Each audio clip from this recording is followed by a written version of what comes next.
In this episode, we explore one of the most urgent cultural questions facing brands today. What happens when Gen Z decides you're not cool anymore?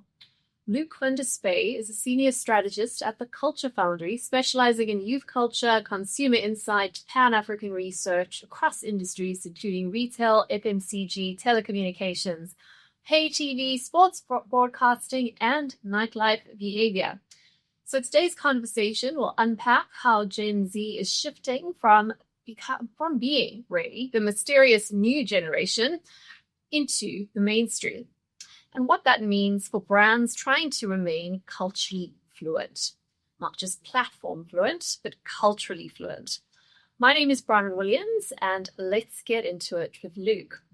So Luc, you've spent years researching Gen Z across Africa. Why does this generation remain such a powerful trend driving force, even as they're already, the eldest of them, well over 30 years old? It's a great question, Bronwyn. I think a very big reason for it is brands have always been enamored with the youth. Gen Z really was that intersection of young people growing up with the explosion of the internet beyond just, search engines and early age social media, but to this rapid, super shortened trend cycle internet environment that we have now. And I think they were just the hardest group to pin down. So, even years later, where we understand so much, it feels like they're changing all the time. And I think that fascination just persists. Well, as you say, brands do like to look down to the youths for sources of growth. And traditionally, that has been the case. There have been more people being born and less older people, which meant it makes sense to have your marketing strategy point towards the youth, because that's where growth is. In many ways, Africa's Gen Z generation is that last generational growth cohort. From here on out, basically the generations are going to start getting smaller, and growth is going to have to come from somewhere else or from someone else, somewhere in the playing field.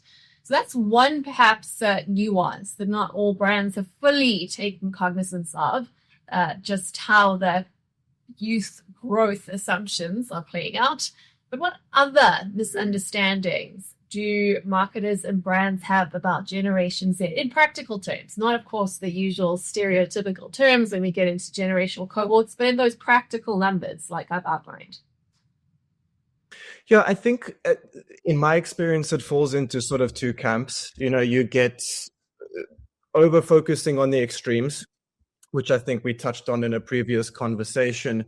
But I think the other end of it is something you just touched on, Bronwyn, which is really important, which is because of that online reality that Gen Z has grown up in, you've got Gen Z sort of maturing on different timescales in different areas of the world. So, clients will always come to me and say, we want to create a global Gen Z framework.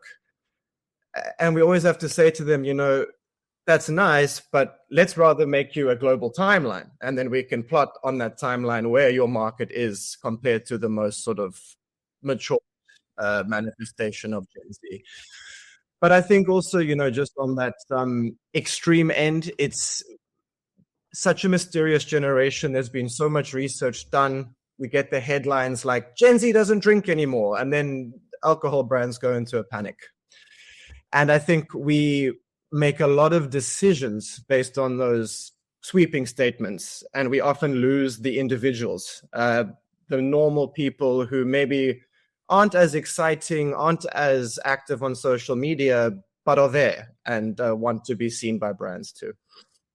Yeah, so you pick up on the next question that I had from you, and that is, as Gen Z is maturing, for people who aren't familiar, Gen Z is that cohort as young adults currently at the moment, from their now early 20s going into their early 30s, thereabouts, depending on what definition you use. But what this means is they're not quite as young as they used to be. As I said, they are maturing. They're no longer quite so novel, and nor should they be so mysterious. They have been living and working and voting with us for some time. What does that mean for brands? How do brands now stay relevant as the cohort they're only just starting to figure out is growing up and finding out new challenges and having new desires and wants? It's a great question. If I may, it ties right into this trend we've been speaking about for a few months that we call the great flattening, which is basically, as the internet globalizes and sort of takes the need to mainstream, we see life stages extending and values becoming a little bit more shared amongst different generational cohorts. Like you'll hear a 40-year-old who, we have a quote from a research project last year where a 40-year-old said, I feel like my life is just starting. They say life starts at 40. I feel like I'm finally growing up. In the same project, we had a 19-year-old who said, I'm getting so old and I feel like people tell me I'm young, but they just don't get it. So there's this reality where I think relevance now is a lot more about finding those shared persisting values, the same values that a young person will have when they're 5 and when they're 25, not so much just fixating on and attaching to the latest viral moment or the latest viral trend, which is something that I think brands sometimes prioritize instead. Well, maybe dive into that a bit more, the difference between virality and relevance. Yeah, that's a great one. It's actually very close to me because we did a project for a brand in the QSR, which is our speak for fast food, in the fast food space. And they were fixated on how do we become a modern brand? Like, how do we become modern and how do we become seen as one of those brands of the 2020s, And what we started to unpack was quite interesting. I mean, you heard all the normal things, modern brands are online, modern brands are quick to hop on trends. But the more we dug, the more we realized what they were telling us actually is modern brands lack identity and can often lack a persisting, overarching identity in favor of the latest hot moment or the latest trend. So I think, often brands will gauge their relevance by looking at how many views, how many likes, how many comments did this latest campaign get, or did our latest viral sort of quick response garner, instead of looking at are consumers engaging consistently over time, or when someone is looking for inspiration just in general, or if they're just looking to escape, is our brand something that factors in, or are we just there when we're in the moment? Well, you kind of started answering the next question I have for you, and that comes back to the title that you gave our producers for how you wanted to frame this conversation today. And that is, with Gen Z, what happens when you're not cool anymore? Now, I've got some questions around that, in that, is cool even a value? I mean, even the word itself is more than half a century old. Is that even relevant anymore? And is coolness, or the contemporary equivalent thereof, even something that brands should be aspiring for today? The latest research is, of course, showing where market spending has shifted. We've already talked about how wealth is spreading towards older people, not just young people, as we have changing population dynamics. But we also, of course, have we spoke about the flattening of content, but we also have a kind of flattening of our class structures, our economic class structures in society. Whereas that you used to have sort of aspirational middle-class brands, now you've got a lot more emerging middle-class consumers that don't necessarily have the same sorts of budgets to waste on coolness, but are looking for some other form of value. And you also have the reality that people who used to have surplus cash now find themselves having to work a little bit harder to stay kind of where they are with all the inflation and concentration that's going on in the world. So what happens to coolness? What is coolness anymore? And who can still afford to pay for the contemporary equivalent of a cool brand anyway? And what is your advice to brands in that space? Yeah, it's such an interesting one. And I think it ties into a couple of other things we're going to talk a little bit later.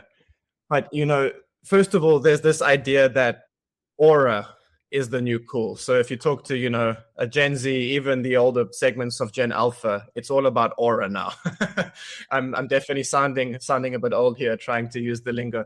But yeah, but the truth is that,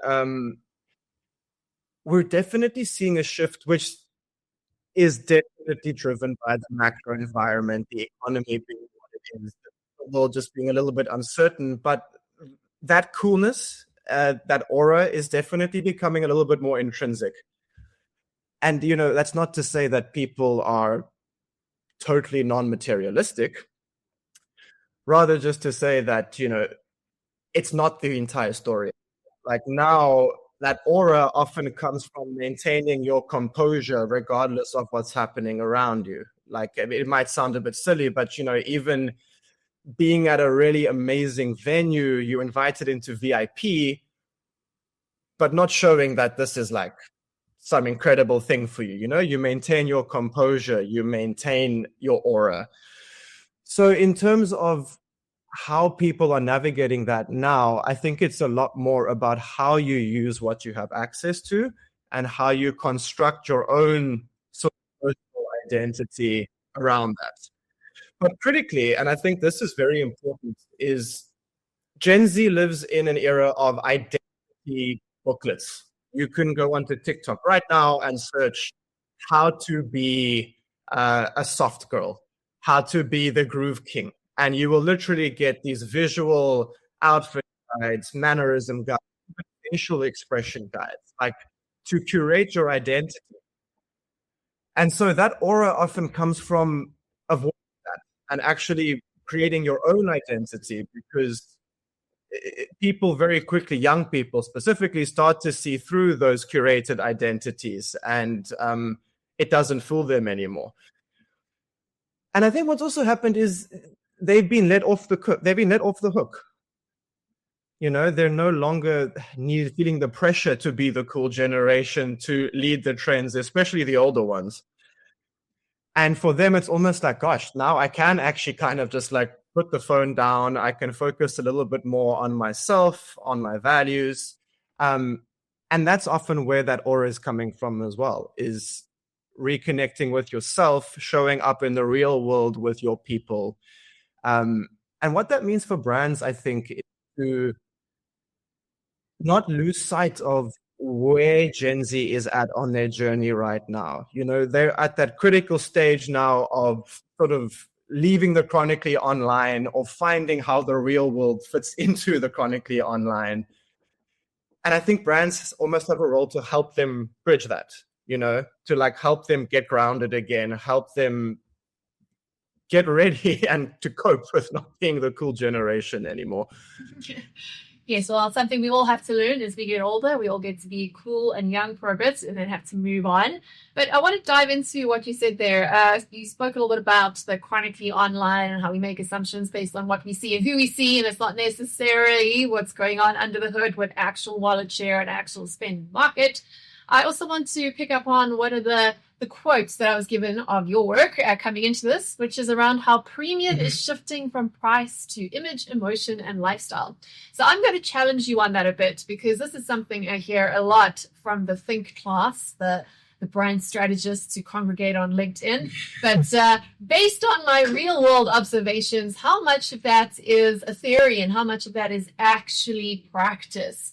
Because certainly traveling through the MENA region, price is still everything, whether you're talking about experiences or brands or the visible or the invisible. Price signaling for me, I think, is still critical to the status game we play, even as Generation Z agents. Absolutely, Bronwyn. I mean, I would actually agree with a lot of what you said, just because, the idea of premium shifting from price to emotion, even that statement suffers a bit from headline syndrome. It's still a little bit superlative. But I think what price is still super important. Like, that is the first metric by which, a consumer walks in, you look at a price and you assume, okay, either that's really good or it's super overpriced. I think the difference now is that that's not the only piece of the puzzle that might drive a consumer in the moment. So if you're, really wanting to impress your friends, and I'll go back to the alcohol industry again, and a brand like Hennessy is such an interesting one here, where we've done a little bit of recent research into the brand, not even for the brand. It was like outside in, which was quite interesting. Trying to decode them, really. And what Hennessy sort of represents is this lifestyle beacon, right? Where there are other cognacs that are more expensive, that are better. Remy Martin exists. But if you're arriving at a gathering and there'll be some people there, but there'll be more people that you don't know, and you want to leave a really good impression, people feel that they're more likely to impress the crowd with a brand like Hennessy because of cultural credibility, rather than just Remy Martin, where not everyone might even know the price. So a lot of it even comes from that cultural fluency translates to knowledge, which translates to, everyone knows how expensive this is. So it's all kind of interlinked. But it just, for us, what it just means is that if you focus on price alone and being the most alluring from price tag only, you will miss that benefit that consumers are seeking, where they still want that group validation. So to bring it back, definitely, we'll never get away from price, especially in South Africa. But right now, if you focus on only punting price alone, you will miss a lot of consumers who would have otherwise chosen your brand in the purchase moment. Absolutely. So quite similar to that, and you answered that question very well. I haven't been super kind to you, but there's another one that I wanted to ask you as someone who is part of the brand think space. When it comes to the question of community and Gen Z, again, there's a lot of these thought leadership articles and a lot of these very sanctimonious videos on TikTok by these thinkers who talk about how the future of brand is community, especially as people are moving into things like the so-called cozy web, or going to offline experiences, or into the DMs as in contrast to contributing on social platforms, as now I think it's only a third of content on the internet is generated by people. This makes sense. But there's a kind of nuance there that certainly from our own research into Generation Z, and particularly in the South African context, is that when it comes to community being the future of brand, well, consumers don't necessarily want brands to sit with them. They don't want brands to be their friend or to be in their community or part of their community. They want brands to serve them, to serve a part of their identity, to serve a part of their status, or to serve a purely utilitarian purpose based on value. So to that end, which brands that you have observed, and you can comment more generally too if you want to, are actually winning by fitting into moments rather than trying to own them?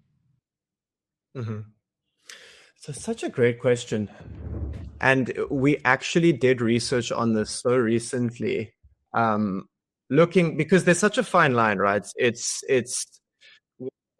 if you're a marketing manager, you might ask yourself, what's the difference? Like, I'm responding to a trend. Why is this fitting in? But then when that brand does it, it's seen as inauthentic.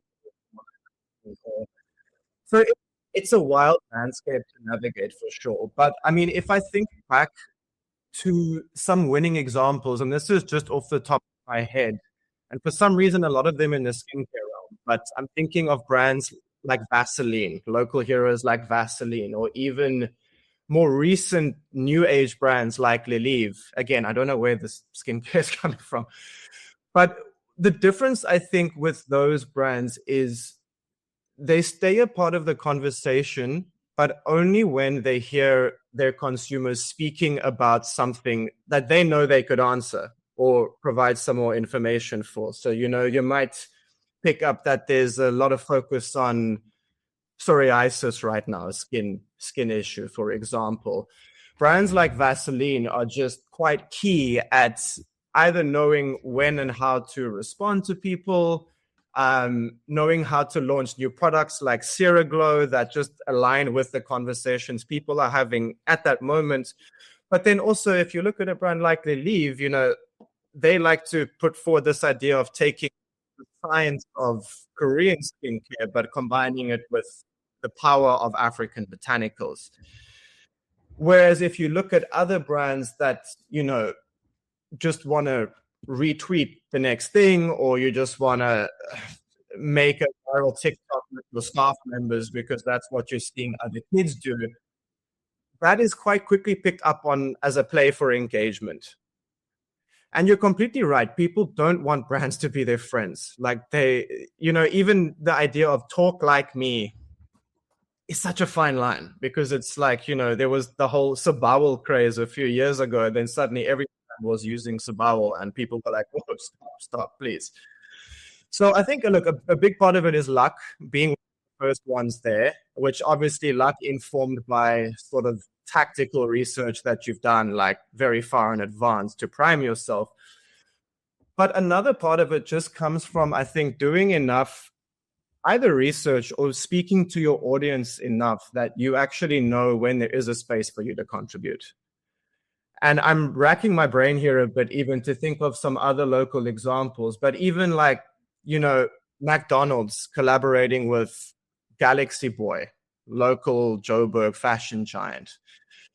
It's, they saw the moment, they saw the opportunity, they saw they already had a strong brand foothold in the region, and it just benefited both in a really, really powerful way.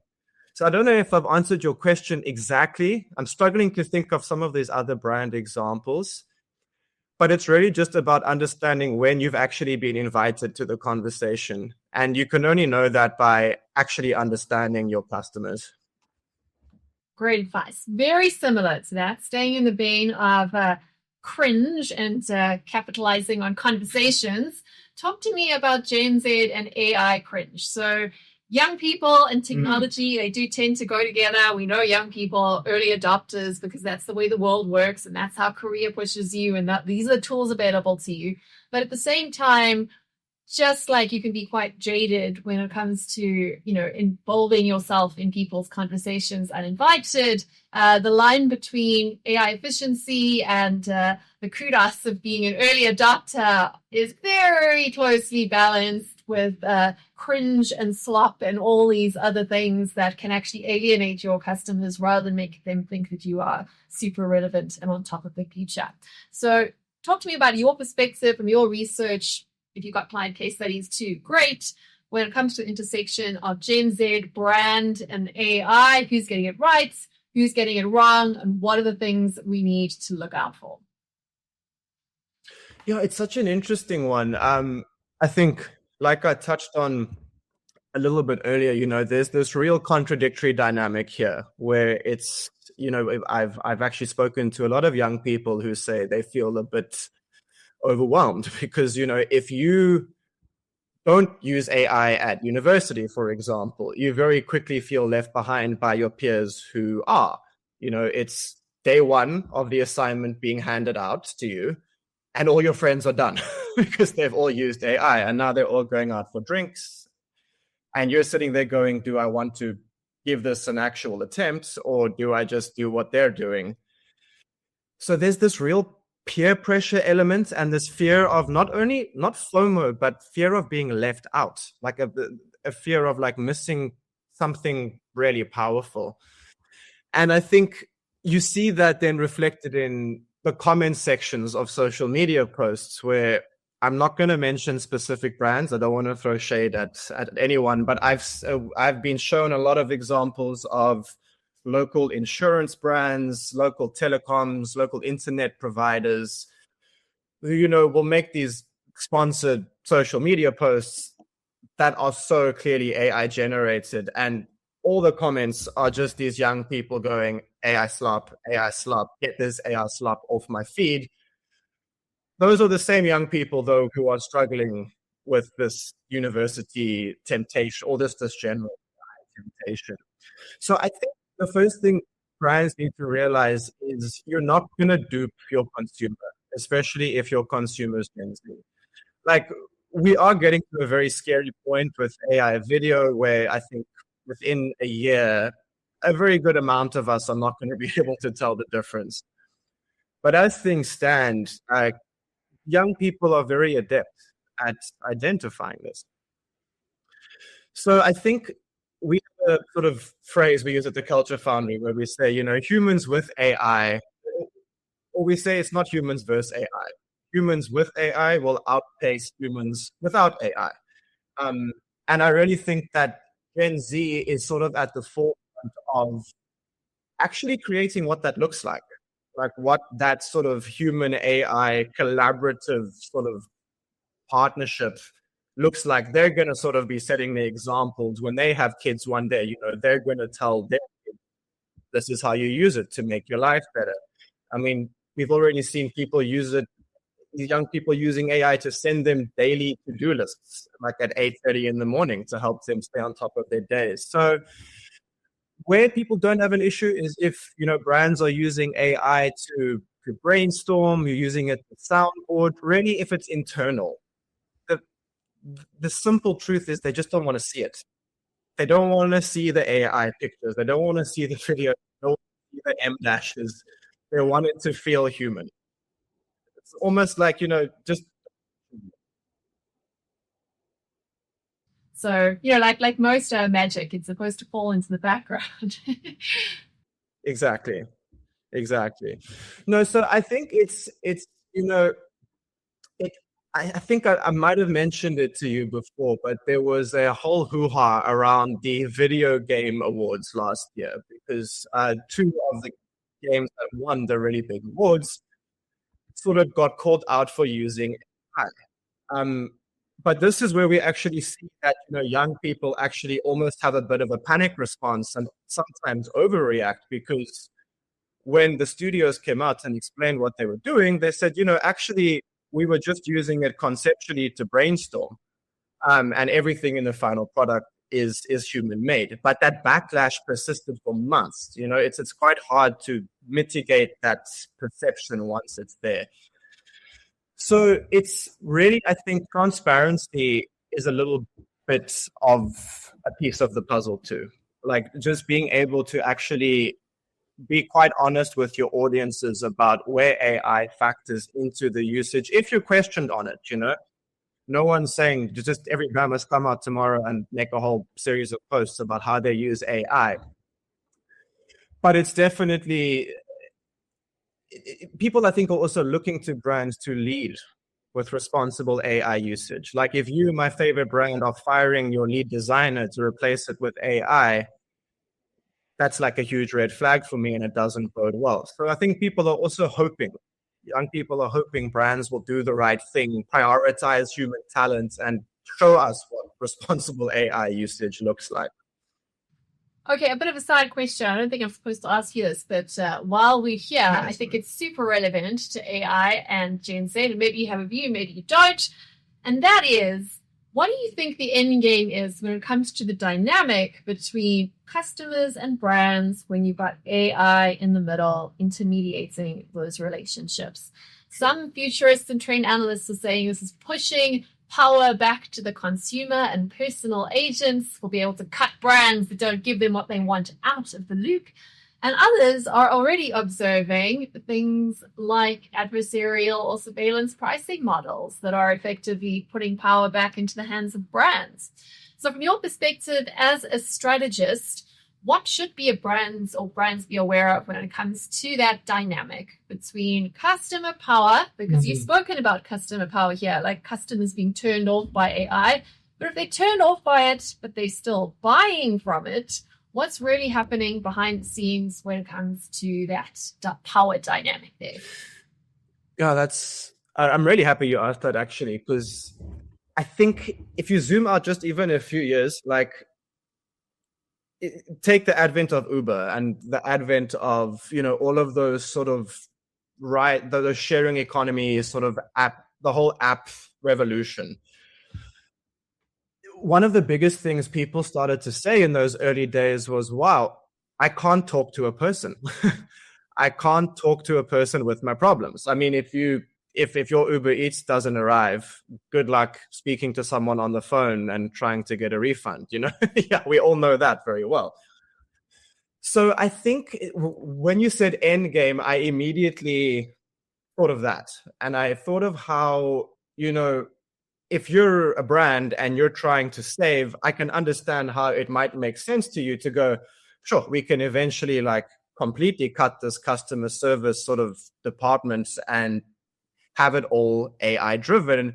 And you might think, that's what my customer wants. They want someone responsive.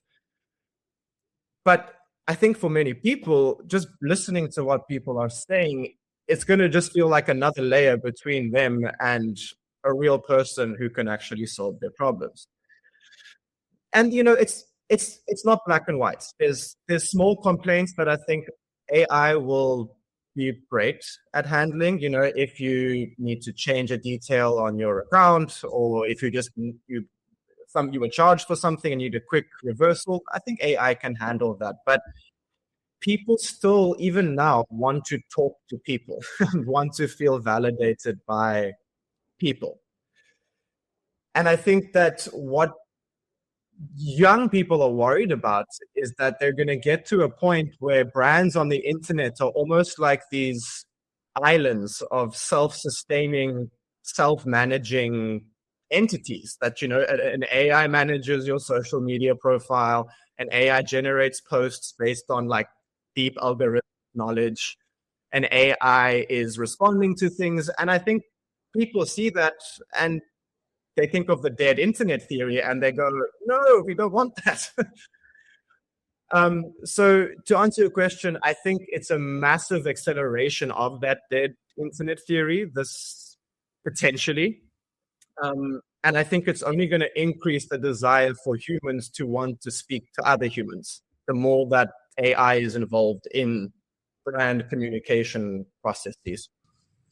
It sounds like a really classic kind of tragedy of the commons. Everyone does it. It works for a while. Because everyone does it, there's pretty much nothing left of the consumer carcass, and the consumer has moved on somewhere else and is looking to satisfy their needs with someone else, maybe outside of your orbit, maybe outside of this whole wonderful technological web that we've made to optimize our markets.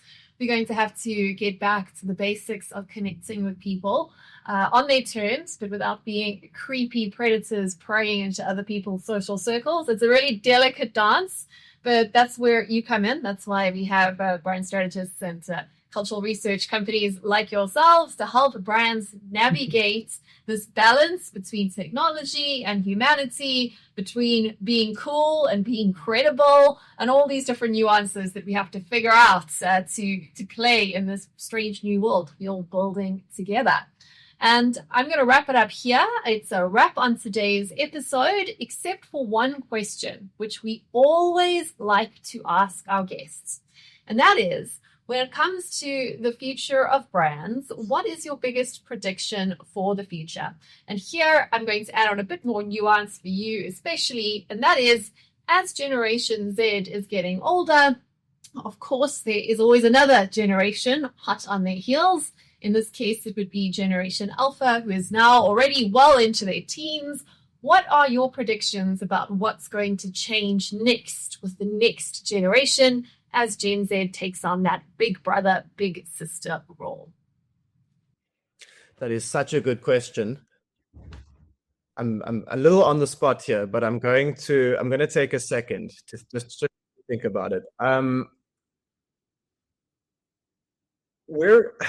I think we're in an era of complete oversaturation. And I think that's why brands fight so hard for virality, even when they might realize that it's not the best route to credibility, because you're fighting for a moment of your consumer's attention. Dozens, hundreds of brands passing consumers every day. My prediction very broadly is that we might move towards a somewhat more curated brand space on the internet, where I think, if you just think about it logically, brands are going to reach a point where they go, okay, the saturation route is not working because we're going to be outsaturated by the next most saturated brand. And so I think it's going to start to shift from not being visible in every possible moment or every viral moment, but finding more subtle, even pervasive ways to be a part of your consumer's everyday life. And we've already kind of seen this in things like games. If you look at Fortnite as a sort of probably the innovating video game when it comes to brand and celebrity involvement. There's already ways where brands are advertising to very young people through games like that. And I think that we're going to just keep seeing more subtle manifestations of brands finding ways to capture attention from people without just being in their faces all the time. Great. So we're going to pause there. A big thank you to you, Luke, Senior Strategist at the Culture Foundry, for helping us unpack how brands can stay cool and relevant even as cultural and technological changes take place. To recap, we've explored how Generation Z is getting older and aging out of novelty. We have explored how technology is shaping the relationship with customers. And most importantly, we're looking at how brands that are going to win next won't just chase visibility, but they'll become more culturally fluid, human first, and trusted as sources of knowledge. If you found this episode insightful, please remember to like, subscribe, and follow us on Rapt BizTrends TV, Bizcommunity's official platforms, the Real Networks, YouTube, and of course on Spotify and Apple Podcasts. So on behalf of myself, Bronwyn Williams, Luc van der Spuy, and the teams at Bizcommunity and Rapt Creative, thank you for tuning in. We'll see you next time as we continue decoding the trends shaping Africa's future.